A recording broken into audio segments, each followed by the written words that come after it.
तो बिल्कुल आप मध्य प्रदेश के वित्त मंत्री और डिप्टी सीएम जगदीश देवड़ा को सुन रहे थे, जिन्होंने कहा कि स्वागत योग्य बजट है। और हालांकि वित्त मंत्री ने साफ कर दिया था कि कोई बड़ी घोषणाओं की उम्मीद नहीं किया जाए और यहां पर जुलाई में जो है वो पूर्ण बजट आएगा, उसमें उम्मीदें जाहिर तौर पर लोगों की भी बढ़ जाती हैं। चलिए, हमारे साथ खास मेहमान भी लगातार जुड़े हुए हैं। विनीता राज जुड़ी है हमारे साथ, जो कि एक अर्थशास्त्री हैं। विनीता जी, आपने बजट देखा होगा, सबसे पहला रिएक्शन है क्योंकि बजट अब पेश कर दिया गया है, क्या कुछ कहना है आपका बजट को लेकर?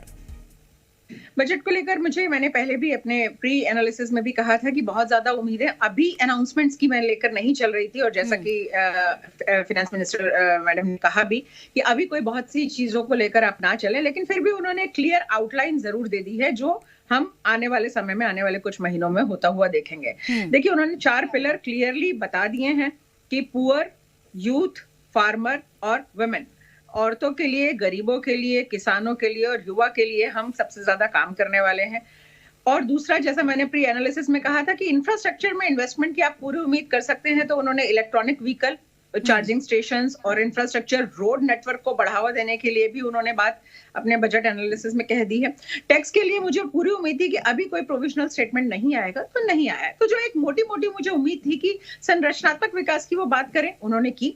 और अब बाकी तो हमें पूरे फुल बजट का इंतजार करना पड़ेगा, क्योंकि सारी चीजें, इतना छोटा उनका भाषण रहा तो सब चीजें उन्होंने कवर नहीं की है। लेकिन बेसिक आउटलाइन उन्होंने जो मूलभूत चीजों को टच करना था वो उन्होंने कर दिया है। बिल्कुल। और विनीता जी, चूंकि आप महिला हैं तो महिलाओं के लिए एक बड़ी घोषणा की गई है कि जो 1 करोड़ महिलाएं लखपति बनी थी, अब उसका जो आंकड़ा है वो बढ़ा दिया गया। 3 करोड़ महिलाओं को लखपति बनाने का लक्ष्य है, तो ये एक बड़ा फैसला है महिला सशक्तिकरण के क्षेत्र में। बिल्कुल। देखिए, मैं दुनिया की सबसे पहली ऑल फीमेल लोकलाइजेशन कंपनी चलाती हूँ, जो कि सिर्फ औरतों को काम देती है। तो मैं बहुत कुछ जुड़ी हुई हूँ इस कॉज से पर्सनली भी। और मेरा ये पर्सनली मानना है कि जब आप एक औरत को सशक्त कर देते हैं, तो आप 2 परिवार, एक औरत पर 2 परिवार आप अपने आप सशक्त कर देते हैं, क्योंकि वो 2 परिवारों का ध्यान रख लेती है। तो ये जो स्कीम है, लखपति दीदी वाली स्कीम हो, या औरतों को किसी भी तरीके का लाभ पहुंचाने की, चाहे उनकी शिक्षा हो, रोजगार हो, उनके एंटरप्राइज उद्यम खोलने की बात हो, या उन्हें इंसेंटिवाइज करने की बात हो, ये हमेशा, ये किसी भी इकोनॉमी के लिए बहुत कारगर चीज होती है। और यहाँ अगर उन्होंने 1 से 3 करोड़ का प्रोजेक्शन रखा है, जो कि दुआ करते हैं कि अचीव जरूर हो, तो इससे हमारी इकोनॉमी में बहुत फायदा होगा। क्योंकि एक औरत, जैसा हम हमारे सांस्कृतिक रूप से भी हम इस चीज को मानते हैं कि औरत घर चलाती है, औरत मकान को घर बनाती है। तो ये जो और घर बसने वाली परिपाटी है, वो हम आने वाले समय में देखेंगे। बिल्कुल। यहाँ पर सर्वाइकल कैंसर के वैक्सीनेशन पर भी ध्यान देने की बात सरकार की ओर से कही गई है। और महत्वपूर्ण बात यह है कि 9 से 14 साल की लड़कियों के टीकाकरण का भी यहाँ पर ध्यान रखा जाएगा, ये भी वित्त मंत्री की ओर से किया गया है। तो इस फैसले को किस तरह से आप लेती हैं और कितना बड़ा बदलाव आने वाले वक्त में देखने को मिलेगा? मैं इस फैसले का भी बहुत स्वागत करती हूँ। देखिए, हम आजाद हुए और वहां से हमने आगे बढ़ना शुरू किया, देश ने बहुत लंबा समय देखा है। हम बहुत शैशव अवस्था से, चाइल्ड अवस्था से, किड अवस्था से उठकर यहाँ तक इतनी बड़ी इकोनॉमी बनकर बाहर आए हैं। आज 5वीं सबसे बड़ी इकोनॉमी, 3री बनने जा रहे हैं। मुझे ऐसा लगता है कि हेल्थ और एजुकेशन, ये सबसे बेसिक, सबसे आधारभूत जरूरतें हैं। आधारभूत इंसान, व्यक्ति शरीर से स्वस्थ रहेगा, मानसिक रूप से स्वस्थ रहेगा, तभी ना वो एक अच्छा सिटीजन बन पाएगा, एक अच्छा नागरिक बन पाएगा और अपना योगदान दे पाएगा। तो और अब जब हम इक्वालिटी की बात करते हैं, तो वो लड़कियां हो चाहे लड़के, सबके हेल्थ एजुकेशन का ध्यान रखना चाहिए। और हमारे देश में तो लड़कियों को और पैम्पर कर रखने की हमेशा चलन रहा है। तो ये जो उनकी हेल्थ पर फोकस रखा है, ये बहुत सराहनीय है, बहुत सराहनीय है, बहुत सराहनीय जी। शिक्षा के क्षेत्र में, चूंकि आप शिक्षा की भी बात कर रही थी कि एक तरफ हेल्थ और शिक्षा, ये 2 चीजें बेहद ही महत्वपूर्ण हो जाती है। शिक्षा के क्षेत्र में भी एक बड़ा फैसला, यहाँ पर बड़ी घोषणा की गई है कि मेडिकल कॉलेज की जो संख्या है उसे भी आने वाले वक्त में बढ़ाया जाएगा।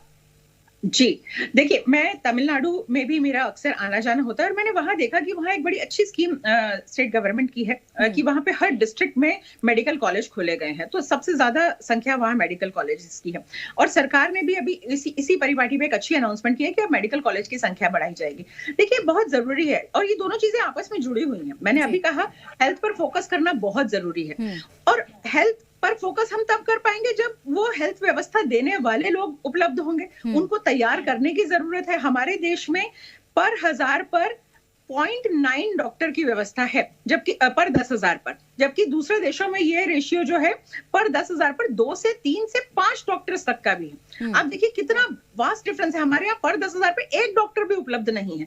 तो हमारे देश में ये बहुत अनुपात बिगड़ा हुआ है, जिसे बिल्कुल सिरे से सुधारने की जरूरत है।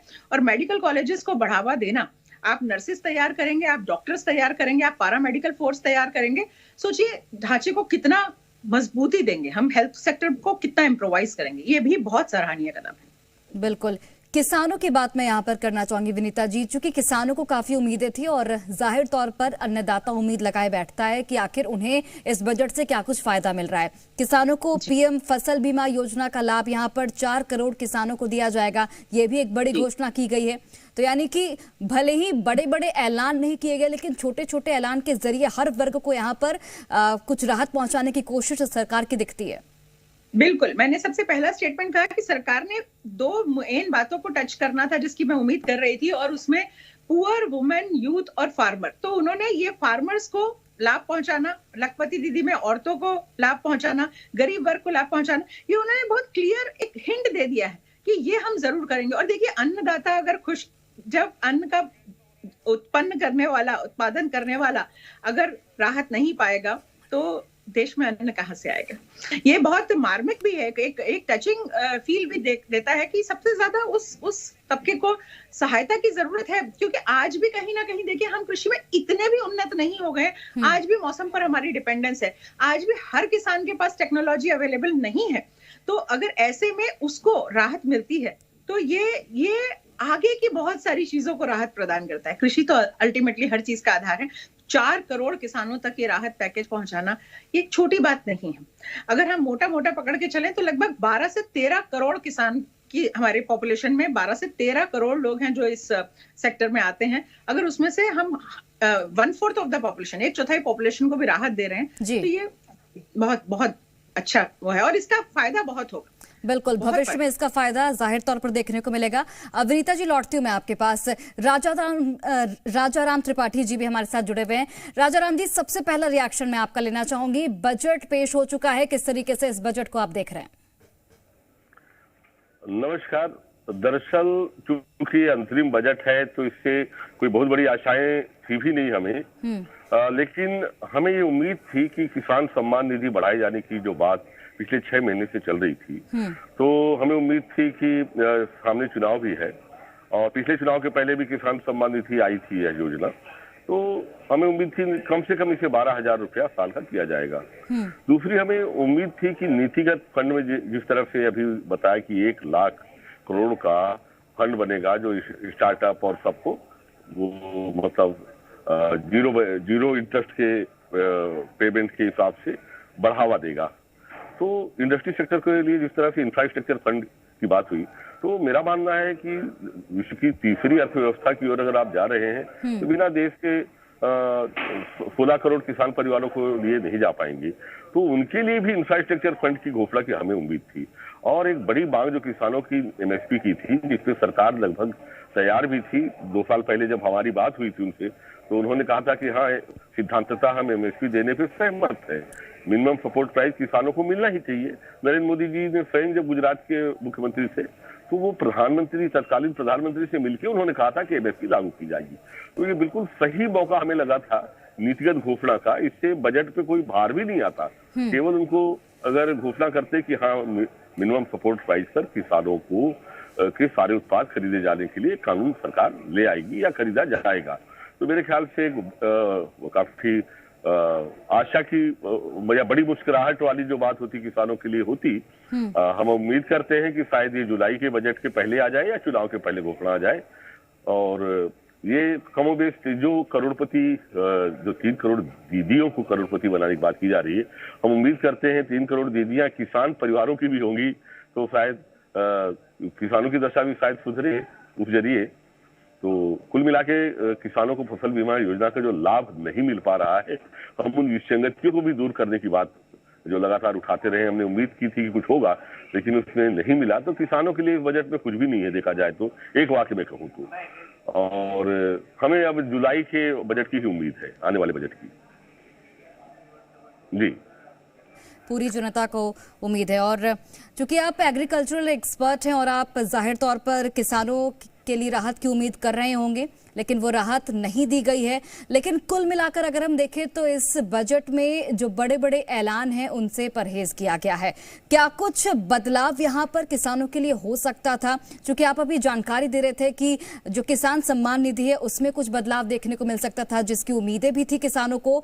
अब चूंकि जुलाई में जब पूर्ण बजट आएगा उस बजट में क्या कुछ उम्मीदें हो सकती हैं किसानों के हित में? जी देखिए, मैं जो बातें कह रहा हूँ उनके आधार को समझिएगा। एक तरफ हमारी जैसी माननीय वित्त मंत्री कह रही हैं कि देश में जो पिछले 10 वर्षों में जो हमारे टैक्सेस है 3 गुना हुए हैं, सरकार को 3 गुना आमदनी हुई है। ठीक है, जब सरकार की आमदनी 3 गुना बढ़ी है तो किसान भी उम्मीद करता है उसकी योजनाओं में जो सरकार जो खर्चा कर रही है उसके प्रतिशत में वृद्धि हो, उस अमाउंट में भी वृद्धि हो। तो उस तुलना में चूंकि देश के लगभग 70% जनसंख्या डायरेक्टली या इनडायरेक्टली एग्रीकल्चर और एग्रीकल्चर एलाइड जो एक्टिविटीज है उनसे जुड़ी हुई है।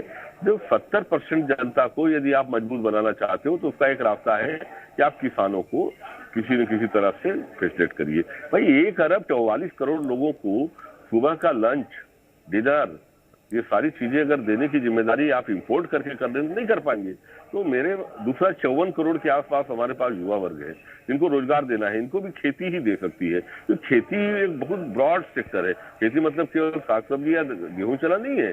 खेती में मोती उगाने से लेके बकरी पालन, गौ पालन, अश्व पालन, कितनी सारी लंबी योजनाएं हैं। एक सारी प्रोसेसिंग सेक्टर है, इसको लॉजिस्टिक सेक्टर है, वेयर हाउसिंग सेक्टर है। खेती के जरिए ही जो व्यवस्था है हमारे देश की आर्थिक व्यवस्था मजबूत होगी। लेकिन जो फोकस खेती पे दिखना चाहिए वो नदारद है, ये दुख का विषय है। जी बिल्कुल, खेती जी बिल्कुल जाहिर तौर पर सही कहा आपने कि जो उम्मीद किसानों को थी कहीं ना कहीं वो उम्मीद नहीं पूरी हुई है और इसलिए किसान मायूस है। हालांकि अंतरिम बजट था ये, पूर्ण बजट में उम्मीदें अगर आप रखें तो ही सही होगा। वैसे भी वित्त मंत्री ने ये ऐलान पहले ही कर दिया था कि कोई बड़ी घोषणाओं की उम्मीद यहाँ पर नहीं की जाए। विनीता जी, चूंकि टैक्स स्लैब में भी यहाँ पर कोई बदलाव नहीं किया गया है, इनकम टैक्स की दरों में भी बदलाव यहाँ पर नहीं देखने को मिला है, लेकिन ये जानकारी जरूर दी गई है कि इनकम टैक्स जो पेयर्स हैं उनकी संख्या बढ़ी है। देखिए, इनकम टैक्स पेयर्स की संख्या बढ़ी है क्योंकि उसके बढ़ने के बहुत सारे कारण होते हैं। डेमोग्राफिक, उसके जनांकीय कारण भी हो सकते हैं, नए लोगों का रोजगार और एक एज स्लैब से ऊपर आना भी उसका कारण हो सकता है, उनका कामकाजी स्लैब में आ जाना एक कारण हो सकता है। बहुत सारे तरीके के कारण हो सकते हैं। लेकिन इंटरिम बजट में जब से मैं बजट एनालिसिस कर रही हूँ या जब से मैंने कहे हुए संभाला है, तब से मेरा हमेशा ये देखना रहा है कि इंटरिम बजट में सरकार टैक्स प्रोविजंस के साथ ज्यादा छेड़खानी नहीं करती, क्योंकि टैक्स जो है एक लंबे समय का फोरकास्ट होता है कि हाँ, अब देश की स्थिति पहले ऐसी थी, अब ऐसी हो गई तो अब इस तरीके का, अब प्रोग्रेसिव टैक्स लगा दो, अब ऐसी हो गई है तो अब इस तरीके का टैक्स लगा दो। तो अब सरकार सिर्फ 3 महीने के, देखिए हमें ये समझ के चलना पड़ेगा कि ये सिर्फ 2, 2.5, 3, 4 महीने का बजट है। इसमें सिर्फ सरकार अपने फिस्कल डेफिसिट्स या एक्सपेंडिचर जितने खर्चे हैं सिर्फ उसके लिए एक आका बाका बजट बनाकर दे सकती है और बाकी उसका सिर्फ फोरकास्ट कर सकती है। तो टैक्स कभी भी इस प्रोविजन में इस इंटरिम बजट का हिस्सा हो सकता नहीं है, क्योंकि उसके लिए एक लंबी सोच जरूरी होती है। और मैं आपको ये भी बता दूं, आने वाले बजट के लिए भी मैं आपको बता दूं कि जो मेन पूर्ण बजट आएगा उसमें भी आप टैक्स में स्लैब्स में इस बार बहुत ज्यादा डिफरेंस नहीं देखेंगे, क्योंकि जो पिछले 2 साल का एक पैटर्न चल रहा है, एक परिपाटी चल रही है, उसमें सरकार का एक विजन क्लियर है कि हमें इस तरीके से जाना है और हमें इस अर्थव्यवस्था को इस पायदान पर लाना है। उन्होंने एक पैटर्न पकड़ लिया जो उनके हिसाब से सही काम कर रहा है, तो उसमें इस चीज में छेड़खानी करके सरकार अपना पैटर्न डिस्टर्ब नहीं करेगी। तो ये भी मैं एक अंदेशा लगाकर चल रही हूँ कि आगे आने वाला जो पूर्ण बजट होगा उसमें भी आप टैक्स स्लैब में कुछ बहुत ज्यादा परिवर्तन देखेंगे ही नहीं। अभी ये अगले 1-8 साल तक, ये मतलब अगले इस आने वाले बजट तक ये ऐसा ही बना रहने वाला है। ठीक है, वो तो भविष्य की बात होगी। विनीता जी, लौटती हूँ मैं आपके पास। हमारे साथ कांग्रेस के नेता अजय गंगवानी जी भी जुड़े हुए हैं। सबसे पहले अजय जी, किस तरीके से देखा आपने इस बजट को? क्या कुछ उम्मीदें थी और क्या उन उम्मीदों पर सरकार जो है वो खड़ा उतरी है आपके?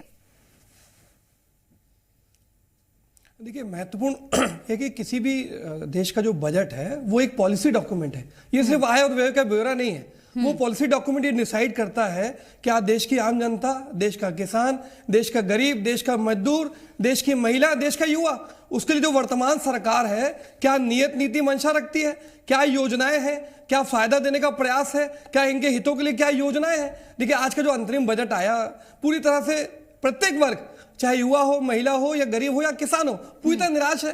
देखिए, सबसे महत्वपूर्ण, आज लगातार देश में महंगाई बढ़ी है। आज जिस प्रकार से महंगाई बढ़ रही है तो ये केंद्र सरकार और वित्त मंत्रालय का दायित्व था कि जो आकर की लिमिट है उसको 3 लाख से बढ़ाया जाता, उसको कोई उनकी छूट नहीं दी गई। तो ये दिख रहा है कि इनकी नियत नीति मंशा नहीं है। सिर्फ और सिर्फ जो है फिर से देश की जनता ठगा हुआ महसूस कर रही है। आज एक ब्लूप्रिंट, आज देखिए सबसे महत्वपूर्ण है, देश में महंगाई बढ़ चुकी है, बेरोजगारी विकराल स्तर पे है, आर्थिक असमानता चरम पे है, रुपए का मूल्य लगातार गिर रहा है।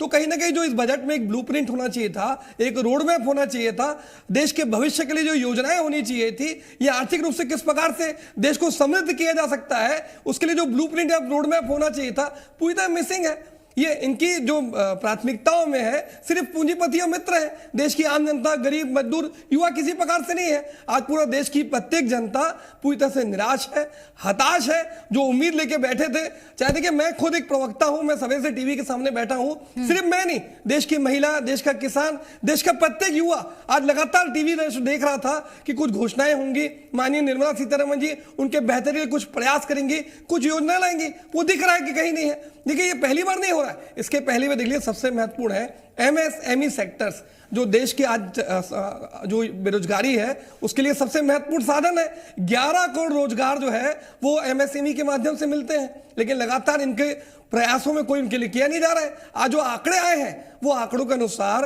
3 साल के अंदर 90% एमएसएमई बंद हो जा रही है, क्योंकि उनको जो सहयोग, समर्थन सरकार की तरफ मिलना चाहिए वो नहीं मिल रहा है। इसी का नतीजा है कि 45 साल का बेरोजगारी का रिकॉर्ड टूटता है, रुपए का मूल्य लगातार गिर रहा है। महंगाई की बात कर लूं, पिछले 12 महीने में 11 महीने जो महंगाई दर है वो 6% से ज्यादा है। आरबीआई जो वित्तीय घाटे की बात करती है वो 6% से ज्यादा है। तो किस प्रकार से जो अर्थव्यवस्था को संभालने का प्रयास केंद्र की मोदी सरकार और वित्त मंत्रालय को ईमानदारी से किया जाना चाहिए था, उसमें पूरी तरह विफल रही है, ये दिख रहा है। और दूसरा देखिए, 5 ट्रिलियन इकोनॉमी का आप दावा करते हैं, जिसके लिए 8% विकास दर की आवश्यकता थी। क्या लगातार 8% विकास दर दी?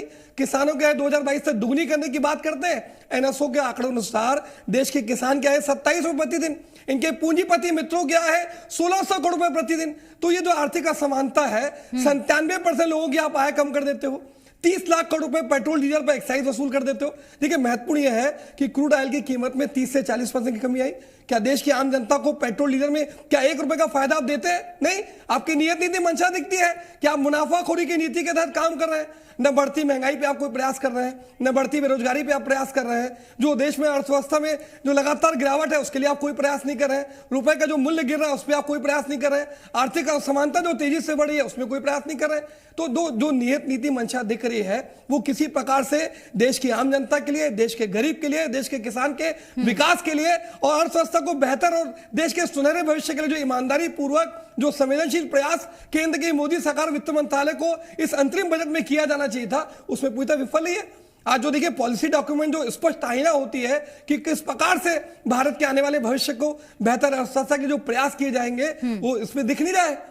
आज देखिए, राष्ट्रपति का जो अभिभाषण भी था वो कहीं ना कहीं 10 साल तक जो मोदी जी की जो वो था उसको दिखाने का प्रयास था। आज 1 टैक्स 1 नेशन की बात कर रहे हैं, 1 टैक्स 1 नेशन, तो ये 1 नेशन 1 टैक्स की आज देख लिया, एक्साइज अलग लग रहा है, वेट अलग लग रहा है, आज नगरीय निकाय टैक्स अलग लग रहा है। आज एक चीज और स्पष्ट है, आज निर्मला सीतारमण जी का मैं सुन रहा था, उन्होंने कहा कि इनकम टैक्स में 3 गुना वृद्धि हुई है। जब भैया इनकम टैक्स का कलेक्शन 3 गुना बढ़ रहा है तो उसका सीधा फायदा देश की आम जनता को क्यों नहीं दे रहे आप? क्यों टैक्स की लिमिट नहीं बढ़ा रहे? तो दिख रहा है कि आप मुनाफाखोरी की नीति के तहत लगातार जो है वो कलेक्शन कर रहे हैं और आपको फायदा किसको देना है? और देखिए, सबसे महत्वपूर्ण है, देश के संविधान में जो प्रणाली है वो स्पष्ट रूप से कहता है कि देश के संविधान में गरीब, मजदूर, किसान पे कम से कम टैक्स लगे, देश के जो पूंजीपति, उद्योगपति, अमीर वर्ग है उसमें ज्यादा से ज्यादा टैक्स हो। लेकिन केंद्र की मोदी सरकार कारपोरेट टैक्स में कम करके देश के जो खजाना है उसको 10 लाख करोड़ की छूट पहुंचाती है, लेकिन देश की आम जनता को जो टैक्स लिमिट बढ़ानी चाहिए थी उसमें कोई छूट नहीं देती। लगातार जो सरकारी उपकरण है, जो किसानों से संबंधित उपकरण है, उसमें 28% जीएसटी लगाते हो आप। तो ये लगातार जो निर्णय लिए गए हैं किसी प्रकार से न किसी व्यापारी के, न किसान के, न मजदूर के, न महिला के, न युवा के हितों में, ये सिर्फ और सिर्फ खाना पूर्ति की गई है। तो देश की आम जनता और देश की महिला पूरी तरह निराश है। जो उम्मीद लेके बैठी थी उसमें पूरी तरह विफल रहा। ठीक है, लौटती हूँ मैं आपके पास। हमारे साथ अर्थशास्त्री प्रोफेसर चितरंजन नायक जी भी जुड़े हुए हैं। चितरंजन जी, पहला रिएक्शन आपका बजट को लेकर, और जो उम्मीदें थी महिलाओं को या फिर टैक्स पेयर्स की बात कर लें, क्या वो उम्मीदें पूरी हो पाई हैं? क्योंकि टैक्स स्लैब में तो बिल्कुल बदलाव नहीं देखने को मिला है। हालांकि महिलाओं के लिए ये जरूर किया है सरकार ने कि अब जो 3 करोड़ का जो आंकड़ा है वो तय किया गया है कि अब 3 करोड़ जो लखपति दीदियां हैं वो बनाई जाएंगी। जी नमस्कार। पहला चीज ये है कि ये एक पूर्ण बजट नहीं है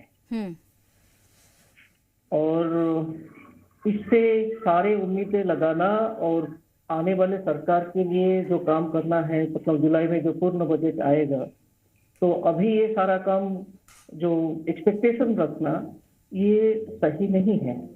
और सरकार को ये बधाई भी दिया जा सकता है कि उन्होंने अपने दायरे में सिंपली एक वोटर अकाउंट प्रेजेंट किया है। जो कुछ ही जो महीने रहा उसके लिए जो खर्चा जो सब किया जाएगा उसका प्रबंधन की व्यवस्था इस बजट में किया गया है। और बाकी टैक्स स्लैब में जो चेंज करना, ये सारे उम्मीद जो है वो जो आने वाले सरकार जो पूर्ण बजट लाएगी उसके ऊपर ही छोड़ दिया जाना चाहिए, जो सरकार ने सही रूप से किया है। जो कॉन्स्टिट्यूशनल प्रॉपर्टी है उसको सुपरसीड नहीं करना है, तो वो गवर्नमेंट ने ये चीज को ध्यान रखा है।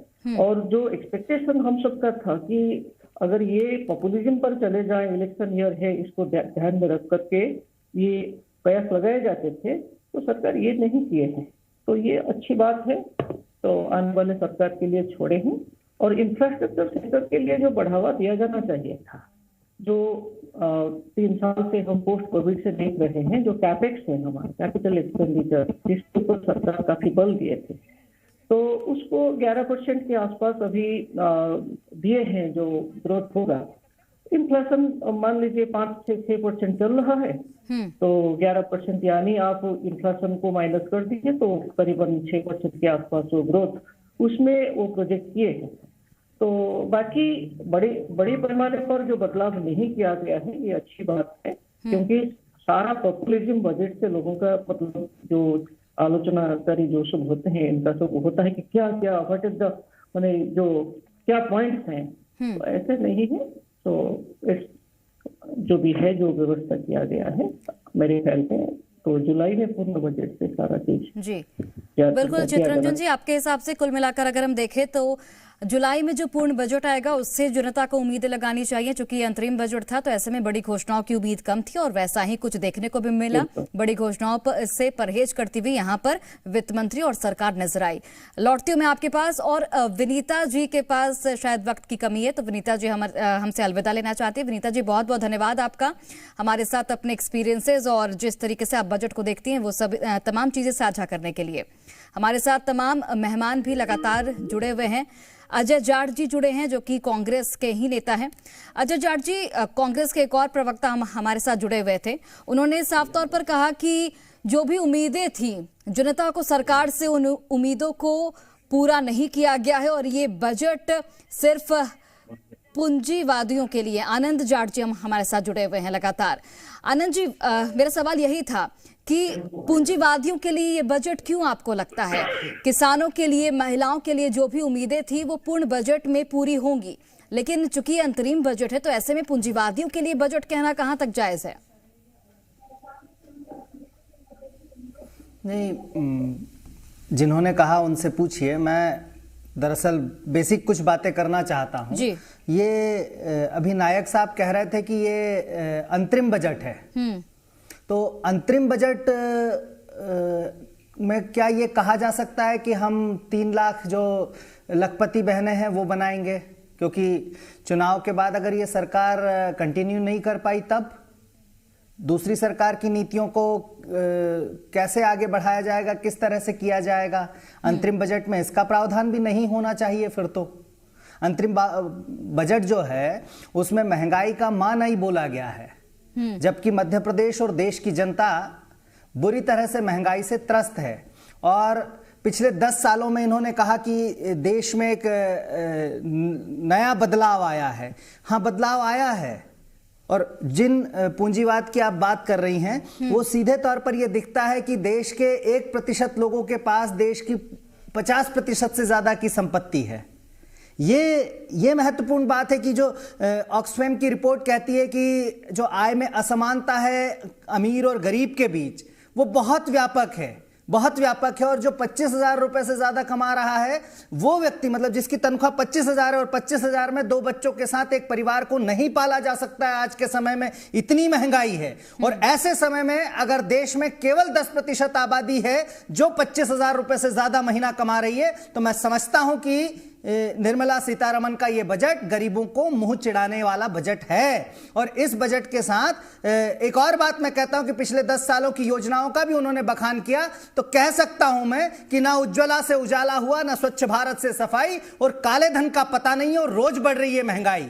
आज 3 साल में अगर एक जो एसएमई की यूनिट है वो खुलकर और बंद हो जा रही है, तो ये कहीं ना कहीं ये बताता है कि नीतियां जो हैं वो इसकी जिम्मेदार हैं। सरकार उनको असिस्ट नहीं कर पा रही है। जो लोग जोखिम लेकर लघु उद्यम स्थापित करना चाहते हैं, उन लोगों का सहयोग नहीं कर पा रही है। सरकार की नीतियां उन लोगों के लिए नहीं है। और जब हमने निजीकरण या उदारीकरण और वैश्वीकरण की नीतियां शुरू की थी, तो हमारा ये विचार था कि हम प्रतिस्पर्धी बाजार तैयार करेंगे, कि प्रतिस्पर्धी बाजार होने के कारण ग्राहक जो है वो भगवान होगा, वो देवता होगा। लेकिन अब एक ऐसा एकाधिकारवादी भारत भारतीय जनता पार्टी की नरेंद्र मोदी सरकार बनाना चाहती है जिसमें किसी कस्टमर की कोई सुनवाई नहीं होती है। आपका फोन का कॉल ड्रॉप हो जाए, कोई सुनवाई नहीं है, कस्टमर केयर पर कोई सुनवाई नहीं है। अभी हमने जब बहुत ज्यादा कोहरा हो रहा था उस समय देखा कि एयरलाइंस किस तरह की मनमानियां कर रही हैं। तो ये पूरा देश देख रहा है कि नीतियां किन के लिए बन रही हैं। नाम जो है गरीब कल्याण का है, जबकि काम जो है वो अमीरों के कल्याण का किया जा रहा है भाजपा की सरकार के द्वारा। ठीक है, रिएक्शन ले लेते हैं। हमारे साथ बीजेपी के नेता जेपी मूलचंदानी जी भी जुड़े हुए हैं। और देखिए हमारे साथ, माफ कीजिएगा, अमित चिल्लानी जी जुड़े हुए हैं हमारे साथ, उनका भी रुख करते हैं। सर, कांग्रेस आप पर आरोप लगा रही है कि जो आपका बजट है वो गरीबों के लिए नहीं है बल्कि पूंजीवादियों के लिए है। महंगाई में कोई राहत आप लोगों ने नहीं दी, टैक्स स्लैब में कोई राहत नहीं दी, क्या कहेंगे? मैं कांग्रेस के साथी प्रवक्ता से यह आग्रह पूर्वक कहना चाहता हूं कि वो हिम्मत दिखाएं ये बताने की कि 2014 में 5 लाख रुपए की आय तक कितना रुपए टैक्स लगता था। क्या वो कैलकुलेट करके आए या ये क्वेश्चन उनके लिए आउट ऑफ सिलेबस है? क्योंकि वो शेरों शहरी बजट आने से पहले लिख के रखे थे जो पढ़ रहे हैं। 30,000 रुपए का टैक्स लगता था 5 लाख रुपए की आय तक, आज 7 लाख रुपए तक कोई टैक्स नहीं लग रहा है। केवल 10 वर्षों में इतना बड़ा बदलाव हो गया जो कांग्रेस को पचेगा नहीं। तो ये जो टैक्स में बेनिफिट, ये 40-50 हजार रुपया एक मध्यम वर्गीय आदमी का जो बच रहा है, इससे कांग्रेस को पीड़ा क्यों हो रही है? आप नहीं कर पाए, मोदी सरकार ने कर दिखाया, ठीक है, मान लेना चाहिए। दूसरी बात, 16 लाख करोड़ रुपए बजट साइज होता था यूपीए के शासन में 2013 का, जरा गूगल करके देखें कांग्रेस के साथी। और आज मोदी सरकार 11 लाख करोड़ रुपए का तो केवल पूंजीगत व्यय कर रही है। आप देखिए, जितना इनका कुल बजट होता था, मोदी सरकार उतना पूंजीगत व्यय कर रही है। तो ये कितना बड़ा अंतर है जो कांग्रेस के पेट में दर्द करेगा। उन्हें मरोड़े भी पड़ेंगी। देश जिस प्रकार से विकास की तरफ आगे बढ़ रहा है, जिस प्रकार से कांग्रेस का सुपड़ा हर जगह साफ हो रहा है, उससे इनका चिढ़ना, इनका परेशान होना और इनका इस प्रकार का बयान देना ये बहुत ही स्वाभाविक है। लेकिन देश अब इससे आगे निकल चुका है।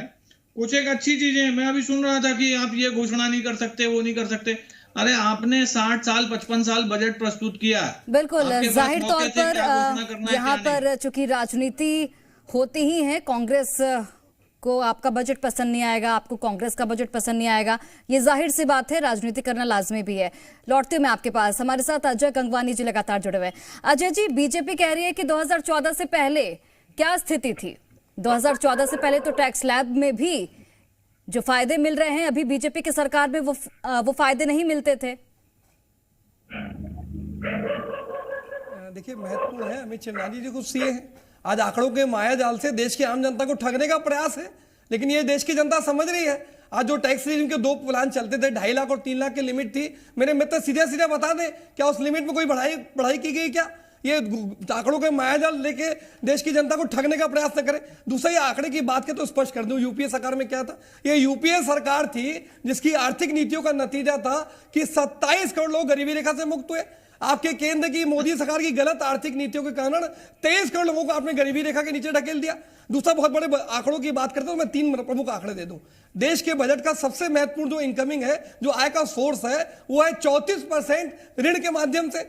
और ये मेरे मित्र 55 साल की बात करें तो बता दूं, आज 55 सालों में जो ऋण लिया गया, देश पे कुल ऋण था 55 लाख करोड़। पूरी ऑथेंटिक गूगल करके देख ले मेरे मित्र, 55 लाख करोड़ का ऋण था 2014 में। वर्तमान में ऋण है 205 लाख करोड़। मतलब देश के ऋण को आप 10 सालों में 4 गुना बढ़ देते हैं। क्या ये देश का विकास है? मुझे बता दें मेरे मित्र। दूसरा, एक और स्पष्ट आंकड़ा दे दूं, आज देश के बजट में प्रावधान की बात कर रहे हैं। अलग अलग विभाग के बजट के प्रावधान के अलावा महत्वपूर्ण बात यह है कि उस प्रावधान में कितना पैसा खर्चा करते हैं। एक बहुत महत्वपूर्ण आंकड़ा दे दूं, सीएजी की रिपोर्ट आई है 4 जनवरी 2024 को। 4 जनवरी 2024 को जो रिपोर्ट आई है उसमें आंकड़े दिए गए हैं। थोड़ा समय हमारे पास कम है और इसलिए मैं आपको यहाँ पर रोकना चाहूंगी। एक छोटा छोटा रिएक्शन जो तमाम हमारे साथ पैनलिस्ट मौजूद हैं उनसे भी लेना है, इसलिए मैं आपको यहाँ पर रोकना चाहूंगी। राजाराम त्रिपाठी जी हमारे साथ भी जुड़े हुए एग्रीकल्चर एक्सपर्ट हैं। क्योंकि राजाराम त्रिपाठी जी, आप कह रहे थे कि जो उम्मीदें थी किसानों को, वो उम्मीदें पूरी नहीं हुई हैं। किसान सम्मान निधि का जो फायदा था वो अब और भी ज्यादा किसानों को मिलना चाहिए। तो पूर्ण बजट में किस तरीके से किसानों को फायदा मिले, क्या कुछ सरकार को बजट में, पूर्ण बजट में इंक्लूड करना चाहिए? देखिए, मेरा कहना है कि जब पिछले 10 सालों में सरकार की आय, जैसा बताए, डायरेक्ट और इनडायरेक्ट जो टैक्सेस हैं, इन 3 गुना वृद्धि हुई है, तो किसान की आय दुगनी होने की बात की गई थी, किसान के ऊपर कर्जा दुगना हो गया है। मैं सम्मान निधि की बात करूंगा। पिछले चुनाव पे जो माननीय नरेंद्र मोदी जी ने लगभग 13 करोड़ 46 लाख किसानों को सम्मान निधि की पहली किस्त दी थी, और बाद में धीरे धीरे किसी का केवाईसी नहीं है, किसी की फोटो सही नहीं है, किसी का पता सही नहीं है, करते करते वो कम होते गया। और जिस तरह से पूर्णमासी का चंद्रमा सिकुड़ते सिकुड़ते द्वितीया की चंद्रमा में एक रेखा रह जाता है, वैसे लगभग 3.5 करोड़ किसान बचे, 10 करोड़ किसान को निकाल दिया गया। तो योजनाओं की घोषणा करना और लगातार लाभान्वित करना, तो किसानों को जो उम्मीदें थी मिनिमम सपोर्ट प्राइस पे कानून लाने की, जिसने गवर्नमेंट के ऊपर एक पैसा व्यय नहीं पड़ता, 1 पैसा रेवेन्यू का भार नहीं पड़ता गवर्नमेंट के खजाने पे, केवल कानून बना देते। खरीदने के लिए तो हम कहते ही नहीं है। मैं बार बार इनके अर्थशास्त्रियों से कहता हूँ, इनके प्लानिंग कमीशन के मेंबर्स कहता हूँ कि आप चर्चा करें, आप केवल कानून ले आए। बिल्कुल, किसानों को फायदा पहुंचाने की यहाँ पर रणनीति जो है वो सरकार को तैयार करनी चाहिए, और पूर्ण बजट में उसका जो उदाहरण है वो भी शायद उम्मीद करते हैं कि देखने को जरूर मिले। लौटते हुए मैं आपके पास राजाराम जी, प्रोफेसर चितरंजन नायक अर्थशास्त्री भी जुड़े हुए हैं। चितरंजन जी, चूंकि आपने पहले भी कहा कि एक संतुलित बजट यहाँ पर सरकार की ओर से पेश करने की कोशिश की गई है, चूंकि ये अंतरिम बजट था, पूर्ण बजट में उम्मीदें की जाए तो ही सही है। तो इस बजट को अगर मैं आपको पॉइंट्स में दूं तो कितनी पॉइंट्स आप इस बजट को देना चाहेंगे, और क्या कुछ और इंक्लूड हो सकता था इस बजट में जहां पर सरकार ने इंक्लूड नहीं किया है? जी, बजट से तो पहला एक्सपेक्टेशन है कि टैक्स प्रपोजल पर क्या हो रही है, क्योंकि उसमें बहुत सारा की उम्मीदें जो सरकार का जो प्रबंधन करना है वो सब निर्भर करता है। और अराउंड 48 लाख करोड़ का जो एक्सपेंडिचर का बजट आया है, उसमें आपका डेफिसिट जो है करीबन 17 लाख करोड़ आ जाता है। तो 30 लाख करोड़ का है, उसमें भी राज्यों का शेयर है ये सारा। तो सरकार उसी में कैपिटल एक्सपेंडिचर और रेवेन्यू एक्सपेंडिचर को कैसे बैलेंस करती है, ये चीजों पर हम लोगों का ध्यान ज्यादा रहता है। तो उसमें ज्यादा छेड़छाड़ नहीं किया गया है। जो रिवाइज फिस्कल टारगेट जो रखा गया कि 4.5 हम रखेंगे 25-26 तक, उसी को अगर कुछ बिगाड़ देते, बहुत सारा सॉफ्ट दे करके या इंफ्रा, ठीक है। लौटती हूँ मैं आपके पास, अमित चिमनानी जी जुड़े हुए हैं लगातार हमारे साथ। लौटती हूँ मैं सर आपके पास। अमित चिमनानी जी, जो कि बीजेपी के मीडिया प्रभारी हैं। अमित जी, जिस तरीके से ये बजट पेश हुआ, अब सभी का ये कहना है, चूंकि वित्त मंत्री ने ये जानकारी दी कि जो टैक्स पेयर्स हैं उनकी संख्या बढ़ी है। अब जब टैक्स पेयर्स बढ़े हैं, कलेक्शन अच्छा हो रहा है सरकार के पास, तो उसका फायदा आम लोगों तक क्यों नहीं पहुंच पा रहा? टैक्स स्लैब में आप राहत क्यों नहीं दे पा रहे? नहीं, टैक्स स्लैब में तो मैंने बताया कि लगभग 45,000 रुपए टैक्स की माफी इन 10 वर्षों में बीजेपी की मोदी सरकार ने करके दिखा दिया है। इस बार टैक्स स्लैब को यथावत रखा है, कोई एडिशनल टैक्स नहीं जोड़ा, लेकिन दूसरे तरीके से एक बड़ी मदद 1 करोड़ करदाताओं को दी गई है। अगर किसी का टैक्स 10,000 तक बकाया है, उन्हें कोई नोटिस आया है, कई ऐसे लोग हैं जिनके पास 1,000, 2,000, 5,000, 10,000 के डिमांड के नोटिस हैं, और ऐसे 1 करोड़ लोग हैं, उन्हें उस कर से मुक्ति दे दी गई है। तो एक बार स्लैब को बढ़ा दिया, टैक्स वहां माफ किया, फिर अभी इस बजट में जो पेंडिंग बैलेंस है लोगों का उसको माफ किया। तो मोदी सरकार हर प्रकार का काम कर रही है। और जो मेरे मित्र कह रहे थे ऋण की बात, मैं कहता हूं आधा ज्ञान बहुत खतरनाक होता है। कभी भी आप आर्थिक बातों का अगर उल्लेख करते हैं तो आप जीडीपी को देखिए और राजकोषीय घाटे को देखिए। जैसा कि हमारे अर्थशास्त्री महोदय बता रहे थे कि आज इस प्रणाली के बाद हमारा राजकोषीय घाटा 5% ही है, जो कांग्रेस की सरकार में अनुकूल परिस्थितियों में भी इससे बहुत ज्यादा रहता था। तो इसीलिए राजकोषीय घाटा हम लगातार घटा रहे हैं, बजट का साइज बढ़ा रहे हैं, पूंजीगत व्यय बढ़ा रहे हैं, देश का इंफ्रास्ट्रक्चर बेटर कर रहे हैं। और यही एक बात है कि आम मतदाता को क्या मिल रहा है, 34 लाख करोड़ रुपए डायरेक्ट बेनिफिट ट्रांसफर से मिले हैं। ये कोई छोटा आंकड़ा नहीं है। इतनी बड़ी राशि सीधे खातों में जाना, देश के हाईवे निर्माण में तेज गति आना, एयरपोर्ट्स बनना, रेलवे अपग्रेडेशन का काम होना, नए 15 एम्स खुलना, हर प्रकार का विकास यहाँ हो रहा है। और कांग्रेस जो कि रोजगार का मुद्दा उठाती है, इस बजट में भी 55 लाख नए रोजगारों का सृजन होगा। और आधारभूत संरचना जब मजबूत होती है, नई चीजों का निर्माण होता है, उससे भी रोजगार का निर्माण होता है। तो चारों तरफ से भारत कैसे शक्तिशाली बने, इसके इस बजट में प्रावधान है। चलिए, और बजट का स्वागत यहाँ पर वित्त मंत्री निर्मला सीतारमण ये बोलती हुई भी नजर आए कि 2047 तक विकसित भारत बनाने का जो लक्ष्य है उसकी ओर भारत जो अग्रसर है और तेजी से बढ़ता हुआ नजर आ रहा है। आप सभी का, जो तमाम गेस्ट हमारे साथ जुड़े थे, बहुत बहुत धन्यवाद तमाम जानकारियां हम तक साझा करने के लिए।